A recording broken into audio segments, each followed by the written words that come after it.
I'm 20 years old and social media has become one of my biggest sources of income, and no, I don't have a millions of followers. Today I'm going to break down every major way I earn through Instagram and content creation, from brand collaborations, story promotions to music promotions and product campaigns. But importantly, I'll explain how these deals work, how much value brands expect, and how you can start earning too. Let's get into it. Hello everybody, welcome back to my channel. My name is Rimsham and today I'm going to tell you guys how I earn, what are my sources of income as a 20-year-old. I have a full-time job and I also earn through content creation. The biggest misconception people have is that creators only make money from views. That is not true. Most creators, even large creators, make majority of their income through brand collaborations.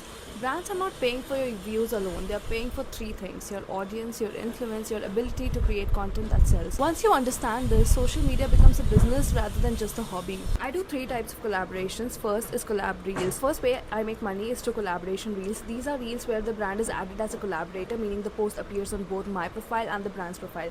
Brands usually choose this format when they want first reach, awareness, visibility, and social proof. Because now my audience and the brand's audience both see the same content. Travel brands, hotels, food chains, consumer products, apps, service-based businesses. Brands don't care about your follower count as much as people think. Second type is non-collaboration reel. Here the content is only posted on my profile. The brand pays me to create content and showcase their product or service on my account, but they aren't added as a collaborator. Many brands prefer this because it's cheaper and still gives them exposure. Brands usually like this because it's more affordable, easier approval process, looks organic, and works well for niche audiences as well. Third would be story promotions. This is probably the most underrated source of creator income. Instagram stories convert extremely well. Why? Because stories feel personal. People watching stories already know you. When you recommend something through a story, be a restaurant, a product, or an app, the trust level is slightly much higher. Now there are various types of story promotions that I do. First would be food. Restaurants invite creators to experience their food and post reviews. Sometimes it's barter, sometimes it's paid. Second is products. Now these can include a lot of things: electronics, skincare, fashion, accessories, travel products. The brand sends the product and pays for the promotion. Third would be services. Now this category is growing very quickly. Finance apps, learning platforms, travel services, AI tools, SaaS products, all of these. Service brands often care more about conversions rather than views. What they actually want is app downloads, website visits, signups. Part 4 would be music promotions. A lot of people don't realize that artists and music labels spend huge amounts of money promoting songs on Instagram. Every time you see a trending reel using a new song, there's a high chance that the creator was part of a music campaign. How music promotions actually work? Labels reach out to creators and ask them to use a specific song, create a reel around it, follow a campaign brief, publish it within a stipulated timeline. Labels pay these creators because people discover music through creators. One viral reel can sometimes generate thousands of streams. Creators have become the new distribution network for music. A value tip here would be, when doing music promotions, don't just force the song into a random content. The best performing music campaigns happen when the song naturally fits into the story. Now, how do brands actually choose creators? One thing I wish that someone would have told me earlier is that brands don't primarily look out for the follower count.